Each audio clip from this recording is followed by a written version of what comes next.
Get your feet out of my shot. Me.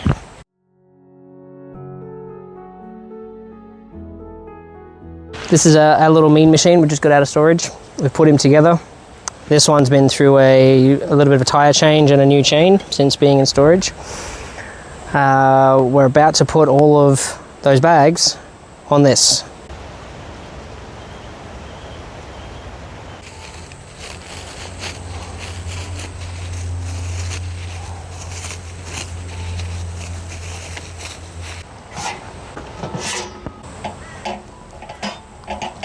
So anyone who's ever tried to install a rear rack on the back of a bike, they can be a whole ball of fun for trying to level it, tyre clearance, matching the arm length. What I've done here is you don't just start randomly bolting things together. So we've matched our rough position down here, and as you'll see up here, that needs to be there or there. So now we're going to take it off, we're going to loosen everything off, and we're going to try and reposition. Here we go for the fun part. Now what I tend to do is just do a just make sure there's no paint in these holes, because if I go to over torque it, you might snap a bolt in there. Been there, done that. Not fun, okay. Drilling one of these out is a right roll pain in the backside. There we go, that goes all the way in, nice and clean. So we have a clean hole. Here, if anyone's curious, while Ange is doing this close-up of my twiddling fingers, this is called a tri-tool. This has your 4mm, 5mm, 6mm, the most common bolt heads on any bike. 6mm axle, ta-da, on tool. 4mm caliper bolts, ta-da. Pretty much everything on this bike, the majority of everything on this bike uses one of those three. So a very handy tool and just gives you really good leverage. And this is where the fun bit comes in, is making sure we clear our tyre here. Now we've got 45mm wide tyres on my bike, and we're just seeing where or if this can line up to see if these arms are worth keeping. There are the three. One of the few things that don't fit on that tri-tool. It seems to be fitting. Just going to loosen that off so this can angle the way we want. Tighten the bike anchor, and you don't need to over torque this, guys. I have snapped my fair share of bolts in there before, so watch that.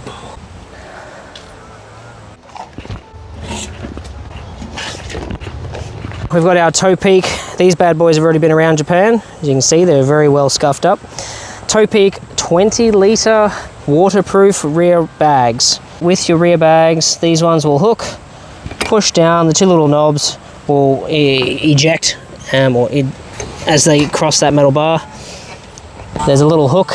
This is maneuverable. You want the bag as far back as possible so that you can still put a pedal stroke, because your foot will be here, your heel will be here. You need this bag as far back as possible.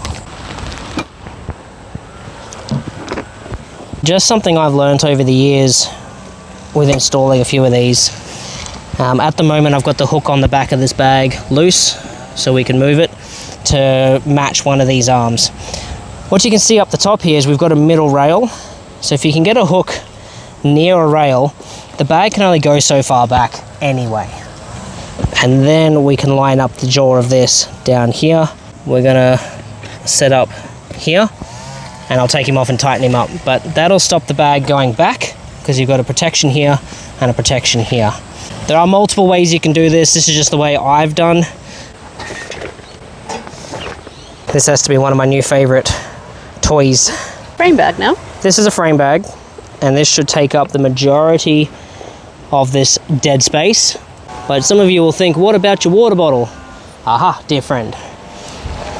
Abhijura has thought of that. So, I didn't even know they made this when I first got this, but then I found this out later. You can get a bladder, kind of like a camelback situation, that goes in that frame and will take up just the bottom portion.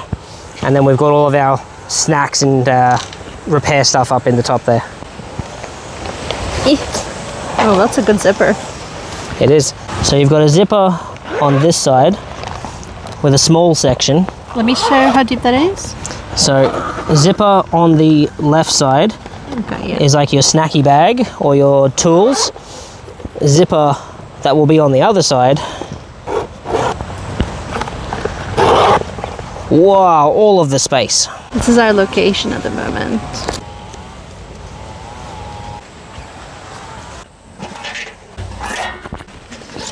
And what is this that we're putting on?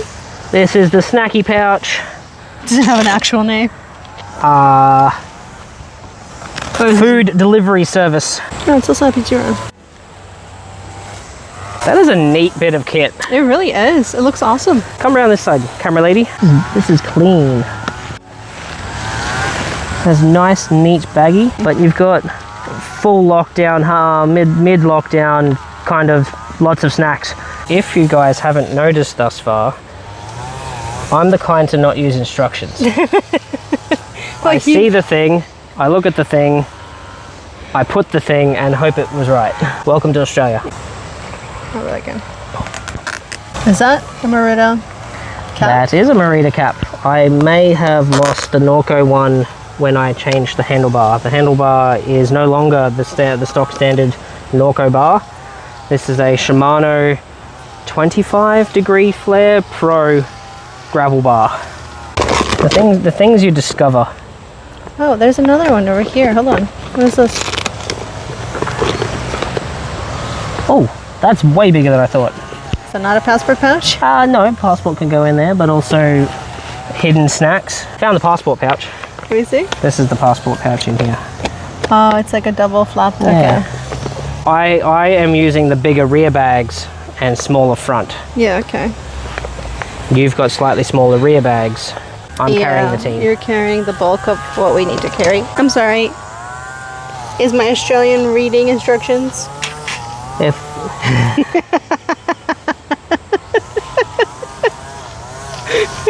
oh no, I've been caught. We are going to read instructions this time so that we don't damage that brand new fork we put on our bikes. There is no bolts here to put the bags, so Troy's gonna figure it out. I think we're missing a pair of pliers, is that right? Yes. The human hand can only pull so tight. Because a suspension fork does not have the bolt holes necessary for this particular portion, so that'll bend that way, that'll bend that way, and then we have somewhere to mount. And there's a piece of plastic back here to that mount protects. Our bracket. Put better forks on these bikes. We've got Fox 32, or what were they? 70 mil, I think they were. Aha, so we have a clip. Oh, I see it, okay. Little grey clip.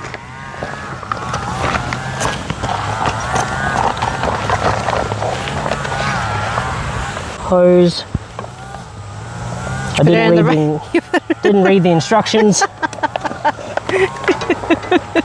Now we might need to. And yeah, it has instructions for cutting it. yeah. I'm sorry, is your mic on your beard? Well, yes, dear, it is. Babe. I'm gonna take your mic away from you. Back to the task at hand, ignoring the fact that Ange likes to be super obvious. We have here the Aero, I think it's called an Aero Spider rear rack. I'll get more information on that again later.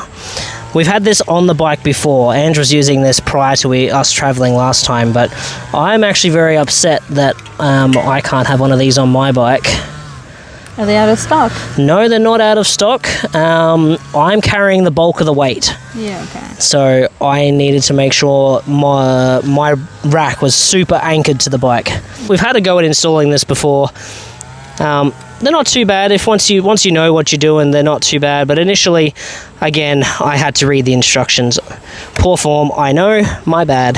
As you'll see me tinkering here, we've got these 4 straps with like a gel coating so it doesn't slide on the metal. And you got to find a position that is not interfering with anything else on the bike. So we'll just keep moving up until we're safely away from rotors and cassettes and the like. This silver portion, as I tighten this, will pull down. So that'll pull down and tighten both sides, and that'll latch on to the metal framework here. You do have 4 other bolts here to also adjust your black arm that's sitting over your wheel. Now with your bike, you've got a 650B tyre, not a 700 like most gravel bikes, because you're a short ass. So I also like my tires to be a little thicker. well, you've got plenty of clearance between the tyre and your pannier rack here. We've gone and got you the flat rack for the bags we'll put on this in a moment, and you'll see how pretty that looks. But you can also get bag plates with cylinder bags of about 8 litres or so. So you can have your gear here rather than up here. So I'll tighten all this down and we'll put your rear bags on, and you'll see how nice that looks. Let's go. The mic just kind of looks part of your beard. Yeah, I do have a bit of... You saying I'm grey? I'm getting old. If we're out in the wilderness, these tools need to work. Similar to mine, yours actually has thumb screws. And yours opens up. That's a quick release. So we'll... Yeah, basically. So yours isn't going to go anywhere because yours perfectly fits along that plate. So it can't go front or back anyway, but we're going to double secure it down a little lower here. So pull, set, bag, Clipped in. on little arm, And the arm has your ranges. This one right here. so it The other side. can't go anywhere. We'll tighten Mr. Arm up.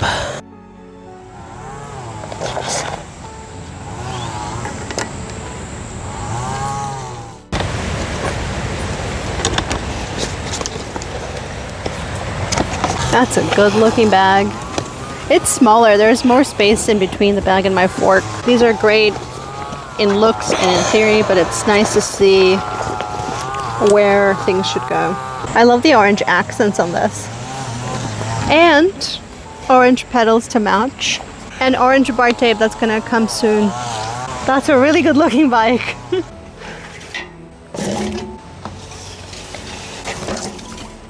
I've left your favorite piece till last. What you call a snack pouch, but what I'm calling my coffee pouch. Slightly on the pricier side, but that's okay. Got our little latch strap. The thing is that once you add so many bags here, like, not that you run out of space to put the straps in, but it kind of gets overlapped and it makes it impossible to put a quad lock thing here. You gotta put it over here. Done a great job building the bikes and then kitting them out with bags. The next step would be to put some tech on them, put the lights on, a way to hold our cell phones, a way to mount all of the Insta 360 accessories.